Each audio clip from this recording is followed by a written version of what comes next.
మంచిది. మనము గత వారము పరిశుద్ధాత్మ దేవుని యొక్క అవసరత, లేకపోతే పరిశుద్ధాత్మ దేవుడు వచ్చినప్పుడు మన జీవితాలలో ఏం చేస్తాడు కదండి, ఈ విషయాన్ని మనం నేర్చుకోవడానికి ప్రయత్నం చేశాం. క్రైస్తవులముగా మనం మార్చబడిన తర్వాత, విశ్వాసంలోకి వచ్చిన తర్వాత, నువ్వు నేను మనము పొందుకోవలసినది పరిశుద్ధాత్మని.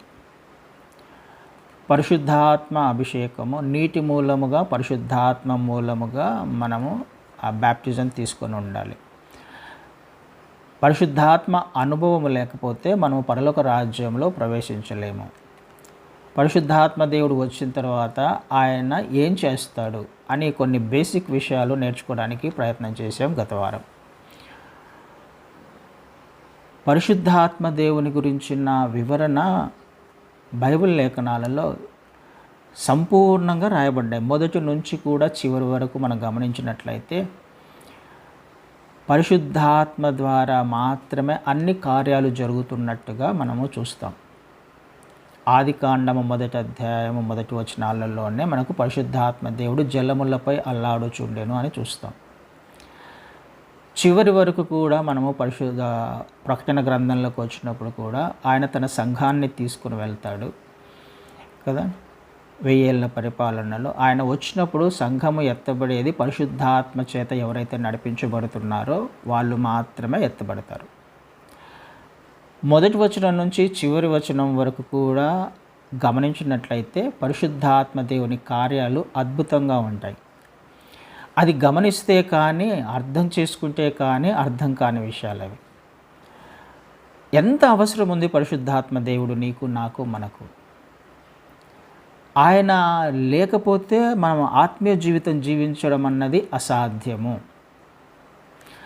ఆయన లేకపోతే మనము త్వరగా తప్పిపోయే అవకాశం ఉంది. ఆయన లేకపోతే మనకు లేఖనాలు సరిగా అర్థం కావు. ఆయన నిన్ను నన్ను నడిపించడానికి మనకు అనుగ్రహించబడిన ఒక వరం, పరిశుద్ధాత్మ వరం.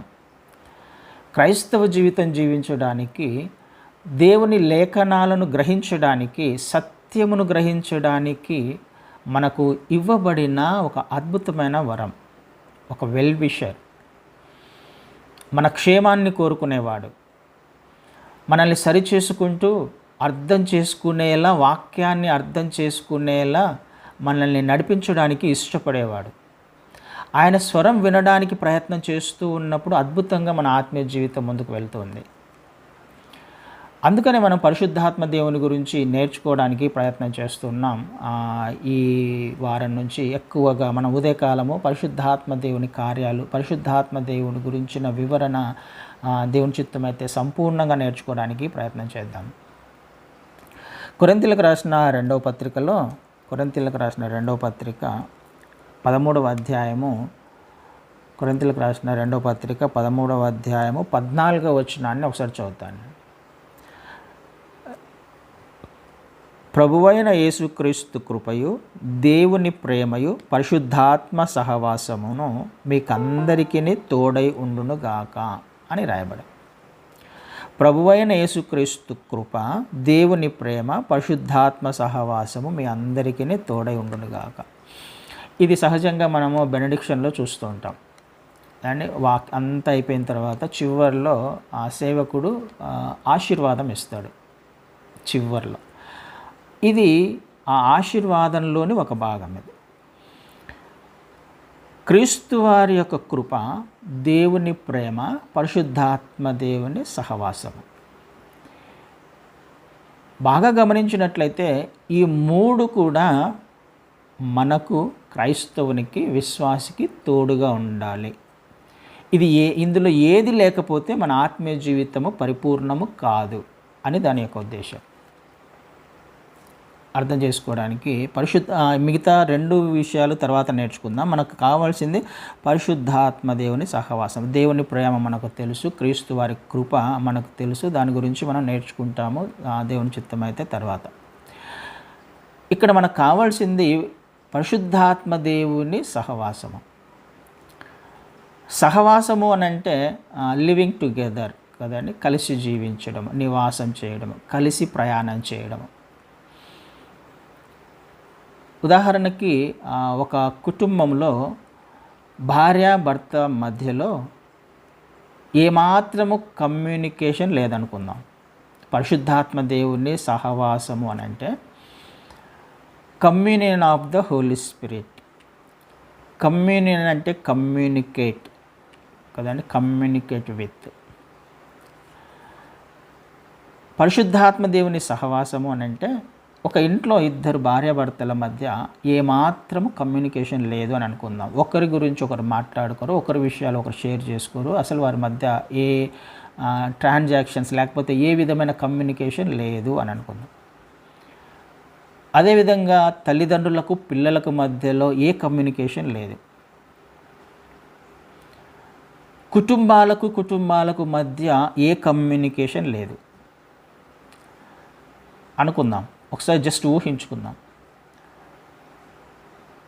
ప్రాంతానికి మధ్య లేకపోతే రాష్ట్రానికి మధ్య, దేశానికి మధ్య కమ్యూనికేషన్ లేదు, చేసుకోవడానికి ఎవరు ఇష్టపడట్లా, ఐడియల్గా ఉన్నారు అని అనుకుందాం. ఎవరితో మాట్లాడట్లా, ఏ కమ్యూనికేషన్ ఎవరికి చేయట్లా, ఎవరితో సహవాసముతో ఉండడానికి ఇష్టపడట్లా అని అనుకుందాం. ఎలా ఉంటుంది పరిస్థితి? ఆ పరిస్థితులలో ఆ ఇల్లు కానీ, లేకపోతే ఆ సంఘం కానీ, లేకపోతే ఆ ప్రాంతం కానీ ఎలా ఉంటుంది? భయంకరంగా ఉంటుంది కదా. ఏ కమ్యూనికేషన్ లేకుండా, ఏ ట్రాన్స్పోర్టేషన్ లేకుండా, లేకపోతే ఏ సహవాసం లేకుండా, ఒకరితో ఒకరు మాట్లాడుకోకుండా ఉన్నప్పుడు మన అవసరతలు ఖచ్చితంగా తీర్చబడవు. మనకు కావలసిన ఏ అవసరత ఉందో ఆ అవసరత తీర్చబడదు. మినిమం రిక్వైర్మెంట్స్ కూడా తీర్చబడవు. ఆకలితో అలమటించిపోతాం మొదటగా కదండి. భయంకరమైన పరిస్థితులు మనం చూస్తాం. ఆ సందర్భాల్లో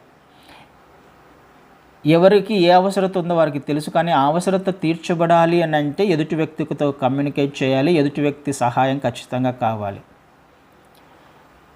ఏ కమ్యూనికేషన్ లేకపోతే ఎలాంటి పరిస్థితులు ఉంటాయో, ఏ విధమైన జీవితం జీవించే అవకాశం ఉందో, మనకి ఎన్ని ఇబ్బందుల గుండా మనం వెళ్తామో ఎగ్జాక్ట్గా అలాగే మన ఆత్మీయ జీవితము సరి అయిన విధానములో నడవాలి అని అంటే నా ఆత్మీయ జీవితము ఒక వ్యక్తితో కమ్యూనికేట్ చేస్తూ ఉండాలి, సహవాసములో ఉండాలి, కూడా నడవాలి, కూడా జీవించాలి.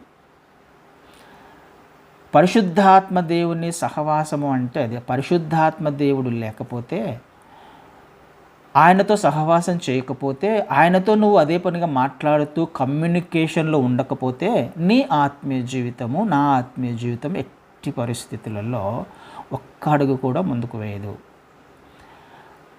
ఆయనతో నువ్వు ఎప్పుడు కమ్యూనికేషన్లో ఉండాలి, ఎప్పుడు మాట్లాడుతూ ఉండాలి, ఎప్పుడు స్వరాన్ని వినడానికి ప్రయత్నం చేస్తూ ఉండాలి. ఏ విధంగా ఒక వ్యక్తితో నువ్వు మాట్లాడకపోతే నీ అవసరతలు తీర్చబడవో, ఎంత భయంకరంగా ఆ ఇంట్లో పరిస్థితులు ఉంటాయో, ఆ కుటుంబంలో పరిస్థితులు ఉంటాయో, ఎవరంతా కూడా మాట్లాడుకోకపోతే ఎగ్జాక్ట్గా అలాగే అంత భయంకరంగా మన ఆత్మీయ జీవితం ఉంటుంది ఆయనతో సహవాసం చేయకపోతే. ఇది మనం నేర్చుకోవడానికి ప్రయత్నం చేయాలి. మన విశ్వాసము ఎలా డెవలప్ అవుతుంది, మనము విశ్వాసంలో ఎలా ముందుకు వెళ్ళే అవకాశం ఉంది? It directly proportional to the Holy Spirit God అని చెప్పొచ్చు. నేను ఎంతగా ఆయనతో కమ్యూనికేషన్లో ఉంటే, ఆయనతో సహవాసములో ఉండే ప్రయత్నం చేస్తే నా ఆత్మీయ జీవితము లేకపోతే నా విశ్వాసము అంతగా బలపడుతుంది. ఎంతగా నేను ఆయనతో సహవాసంలో ఉండే ప్రయత్నం చేస్తే అంతగా నా ఆత్మీయ జీవితం బలపడుతుంది. ఒక్క గుడ్డి గుర్తు మనకు పరిశుద్ధాత్మ దేవుని మీద మనం ఆధారపడడం. నేను విశ్వాసంలో ఉండాలి అని అంటే, విశ్వాసంలో బలపడాలి అని అంటే నాకు పరిశుద్ధాత్మ దేవుని సహవాసము, సహాయము ఖచ్చితంగా కావాలి. కదా. ఇది మనం నేర్చుకోవడానికి ప్రయత్నం చేస్తున్నాం. ఇందాక ప్రభువైన యేసుక్రీస్తు కృప, దేవుని ప్రేమ అని 2 చూసాం కదా. పరిశుద్ధాత్మ దేవుని సహవాసం. క్రీస్తు వారి యొక్క కృప ఉంది, దేవుని ప్రేమ ఉంది. ఆయన ప్రేమించాడు కాబట్టి క్రీస్తు వారిని ఈ లోకంలోకి పంపించాడు. మనల్ని ఎంతగా ప్రేమించాడో మనకు తెలుసు. దేవుడు లోకాన్ని ఎంతో ప్రేమించాడు అని చూస్తున్నాం. ఎంతగానో ప్రేమించాడు, తన ప్రియ కుమారుణ్ణి ఇచ్చాడు. ఆయన కృప అవైలబుల్లో ఉంది, దేవుని ప్రేమ ఉంది. మనకు అవైలబుల్లో పరలోకంలో లేకపోతే మన చుట్టూ ఆయన కృప, దేవుని ప్రేమ అబండెంట్గా ఉంది, కొలత లేనిదిగా ఉంది. అయితే ఇది నేను పొందుకోవాలి అని అంటే ఛానల్ ఏంటి అర్థం చేసుకుందాం. ఈ కృప, ఈ సమృద్ధి అయిన జీవాన్ని, సమృద్ధి అయిన కృపను, సమృద్ధి అయిన దేవుని ప్రేమను నేను పొందుకోవాలి. నాకు కావాలి. నాకు కావాలి అని అంటే నీకు ఎలా వస్తుంది? ఒక ఛానల్ కావాలి నీకు. అది రావాలి అని అంటే, ఆయన ప్రేమను నువ్వు పొందుకోవాలి అని అంటే, ఆయన కృపను పొందుకోవాలి అని అంటే నీకు ఒక ఛానల్ కావాలి. త్రూ ఏ విధంగా వస్తుంది? అది పరిశుద్ధాత్మ దేవుని ద్వారా మాత్రమే. పరలోకంలో దేవుని ప్రేమ ఉంది, కుమారుని కృప ఉంది. అది నీకు ఉన్నగానే నువ్వు పొందుకోకపోతే దానికి అంత విలువ లేదు కదా. దేవుని ప్రేమకు వాల్యూ లేదు, దేవుని కృపకు వాల్యూ లేదు. అది నిన్ను రీచ్ అవ్వకపోతే, నువ్వు సంపాదించుకోకపోతే అది ఎంత ఉన్నా ప్రయోజనం లేదు కదండి. ఆలోచన చేయడానికి కొంచెం డీప్గా వెళ్దాం, అర్థం చేసుకోవడానికి ప్రయత్నం చేద్దాం. ఎంత అవసరం మనకు పరిశుద్ధాత్మ దేవుడు. దేవుని ప్రేమను ఊరికేనే పొందుకోలేవు. క్రీస్తు వారి కృపను నువ్వు ఊరికేనే పొందుకోలేవు, సంపాదించుకోలేవు. అవైలబుల్గా ఉంది కదండి. నీకు నీ మొబైల్కి కాల్ రావాలి అని అంటే ఒట్టి మొబైల్ ఉంటే సరిపోదు. లక్షల మొబైల్ చేతిలో, విలువైన మొబైల్ ఉంది. ప్రయోజనం ఏంటి నెట్వర్క్ లేకపోతే కదండి. ప్రయోజనం ఏంటి సిమ్ లేకపోతే? అందులో కావలసినంత కృప ఉంది, కావలసినంత ప్రేమ ఉంది, మనకు కావలసినంత ఉంది. ఇది నేను రిసీవ్ చేసుకోవాలి అంటే మాత్రము ఖచ్చితంగా నీకు కావాల్సింది పరిశుద్ధాత్మ దేవుడు. ఆయన లేకపోతే, ఆయన కృప గురించి నువ్వెంతగా ప్రార్థన చేసినా, ఆయన ప్రేమ గురించి నాకు అది కావాలి ఇది కావాలి, కుదరదు, రాదు, పొందుకోలేం, అసాధ్యం. అది త్రూ హోలీ స్పిరిట్ గాడ్ మాత్రమే ఆయన పనిచేస్తాడు. పరిశుద్ధాత్మ దేవుని ద్వారా మాత్రమే పనిచేస్తాడు.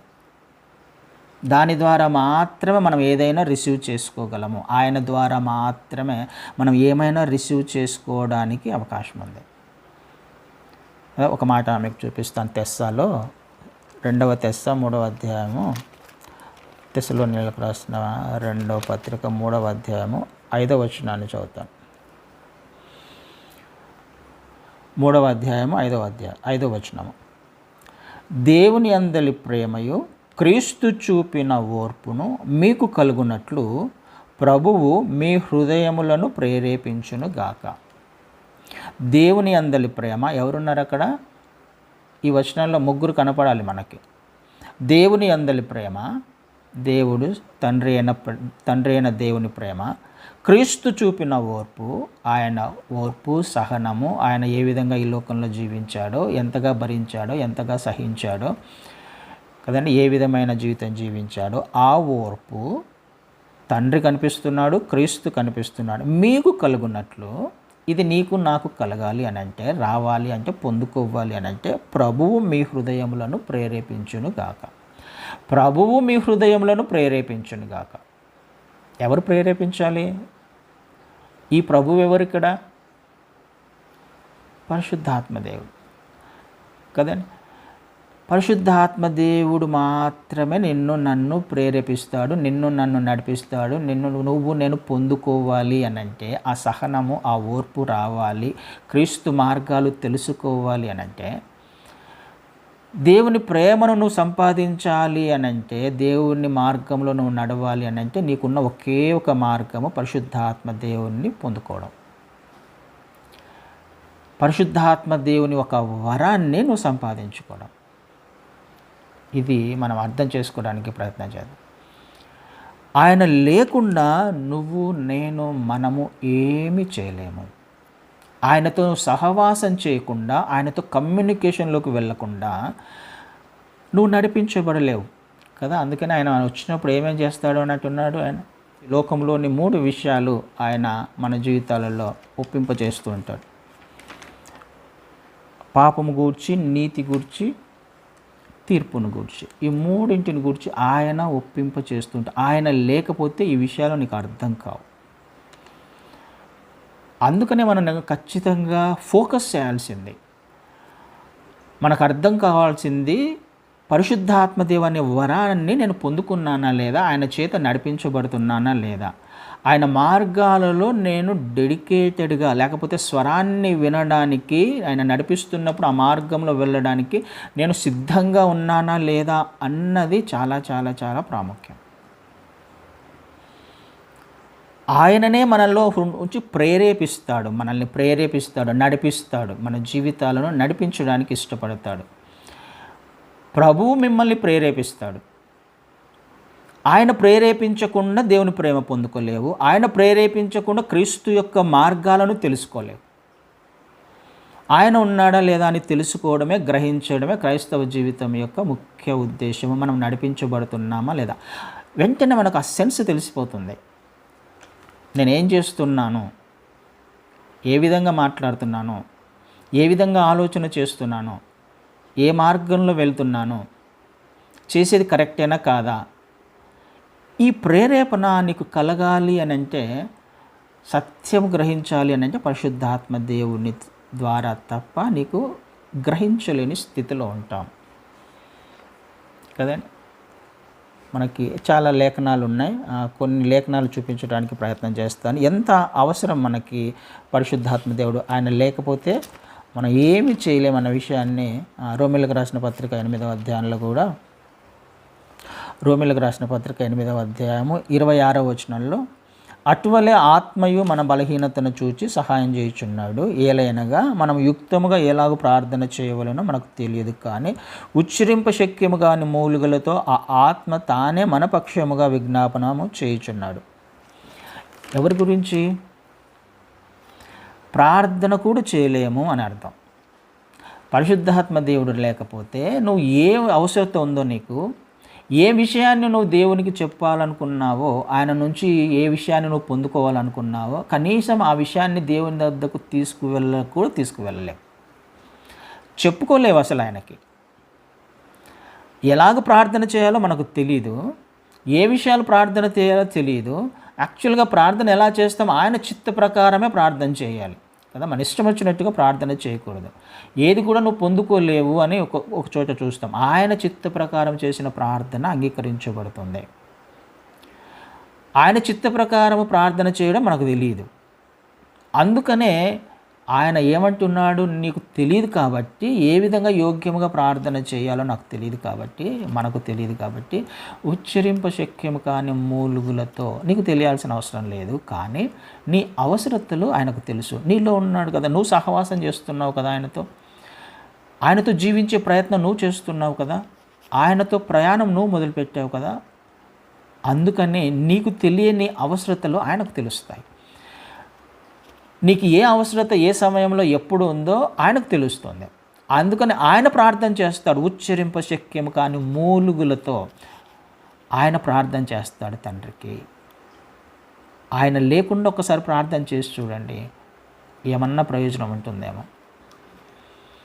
అందుకనే క్రైస్తవ జీవితాలలో, లేకపోతే కొన్ని సంఘాలలో ఆరాధన, లేకపోతే సెర్మన్స్ కానీ, మెసేజెస్ కానీ ఎంత డ్రైగా ఉంటాయి. ఆయన లేని ఏ మెసేజ్ కానీ మన జీవితంలో కార్యం జరిగించదు, జీవం ఉండదు అందులో.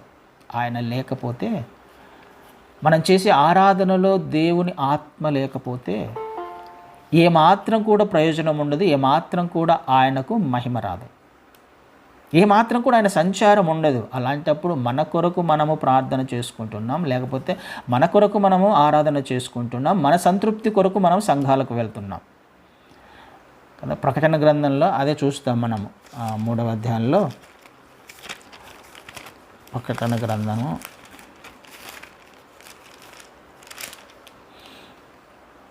3వ అధ్యాయం 20వ వచనంలో, ఇదిగో నేను తలుపు నొద్ద నిలుచుండి తట్టుచున్నాను, ఎవడైనాను నా స్వరం విని తలుపు తీసిన ఎడల నేను అతని యొద్దకు వచ్చి అతనితో నేనును నాతో కూడా అతను భోజనం తలుపు వద్ద నిలబడి ఆయన తట్టుచున్నాను అని రాయబడింది.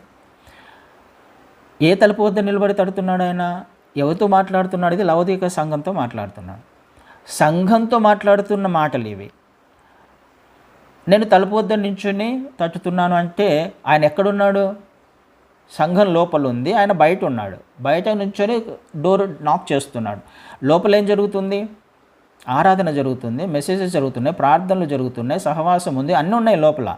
కానీ క్రీస్తు వారు ఎక్కడున్నారు? బయట ఉన్నారు. ఇదే మనం అర్థం చేసుకోవడానికి ప్రయత్నం చేయాలి. స్వరము వినడానికి ప్రయత్నం చేయాలి. మన సంతృప్తి కొరకు మన ఆత్మీయ జీవితం కాదు కదండి. మన ఆత్మీయ జీవితము మనకు సాటిస్ఫాక్షన్ ఇస్తుంది అన్నది మన ఆలోచన. కానీ నీకు సాటిస్ఫాక్షన్, నాకు సాటిస్ఫాక్షన్ ఇస్తే ఏం లాభం, ఏం ప్రయోజనం?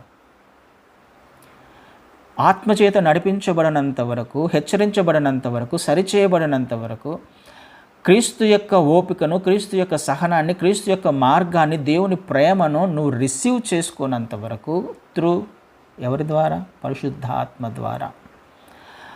ఆయన లేకపోతే ఏది నువ్వు కమ్యూనికేట్ చేయలేవు దేవునికి. అన్నీ అసాధ్యమే.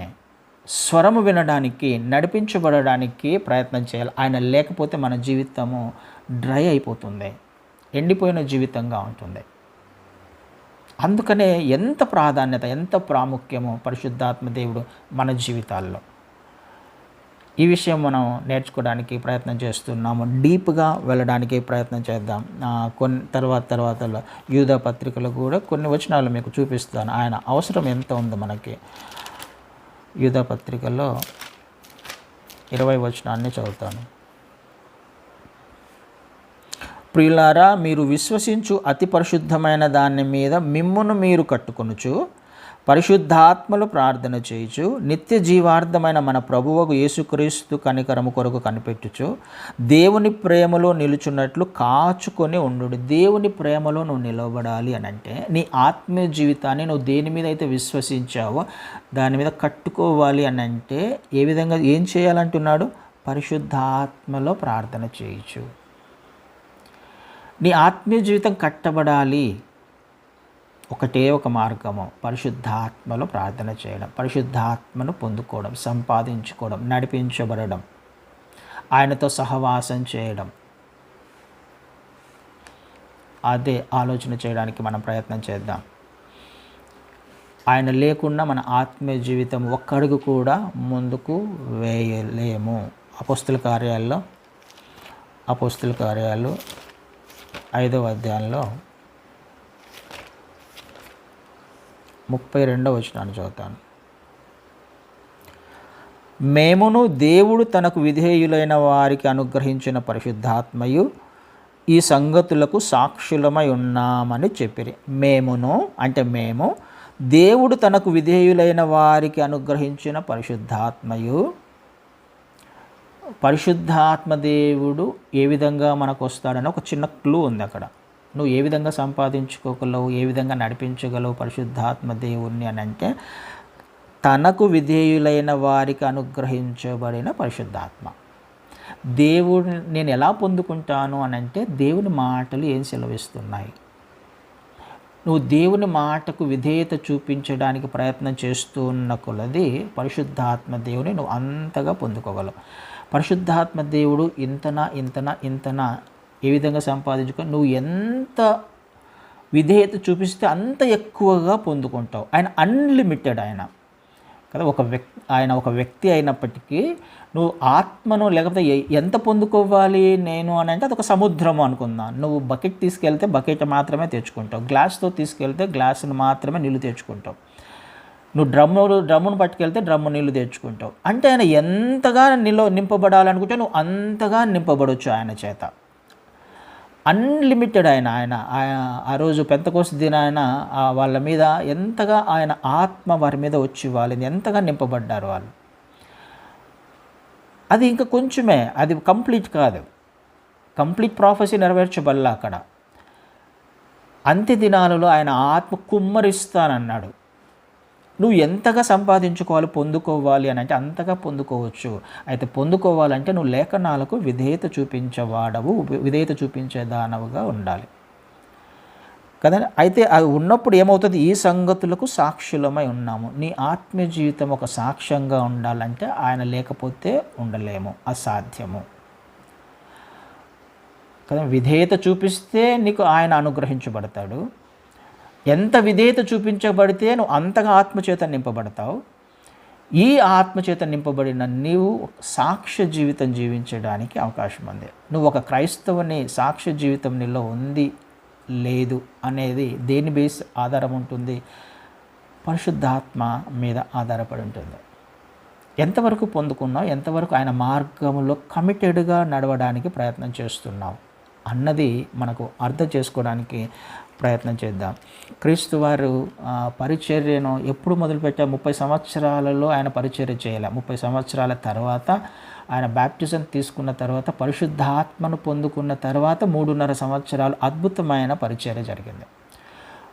ఆత్మను పొందుకున్న తర్వాత పరలోకము నుండి పరిశుద్ధాత్మ దిగి వచ్చి తన మీద వాలినప్పుడు అక్కడి నుంచి శోధన 40 దినాలు శోధనలోకి వెళ్ళిపోయాడు. అరణ్యంలోకి అద్భుతమైన శోధకుని జయించి విజయునిగా బయటకు వచ్చి అద్భుతమైన పరిచర్య 3.5 సంవత్సరాలు, కేవలం 3.5 సంవత్సరాలు చేసిన ఆ పరిచర్య ఇంకా కొనసాగుతుంది. ఇప్పటి వరకు యుగాంతము వరకు కూడా కొనసాగుతుంది. అది కదా. ఎలా తెలుస్తుంది మనకి? ఎలా సాధ్యమైంది అది? ఆయన పొందుకున్న ఆత్మ, కొలతలేని ఆత్మ. ఇది మనం అర్థం చేసుకోవడానికి ప్రయత్నం చేద్దాం. సో పరిశుద్ధాత్మ దేవుని గురించిన అవగాహన కొరకు మనము రానున్న దినాలలో ఇంకా కొంచెం డీప్గా ఆయనను సంపాదించుకోవడంలో, ఆయన చేత నడిపించబడడంలో, ఆయన ఉంటే మనకు వచ్చే లాభాలు, లేకపోతే మనం ఏ విధంగా ఆత్మీయంగా బలపడతాం, ఇవన్నీ విషయాలు రానున్న దినాలలో కొంచెం డీప్గా నేర్చుకోవడానికి ప్రయత్నం చేద్దాం. ఆమెన్. అతి కృప దేవుడు మనందరికీ అనుగ్రహించును గాక.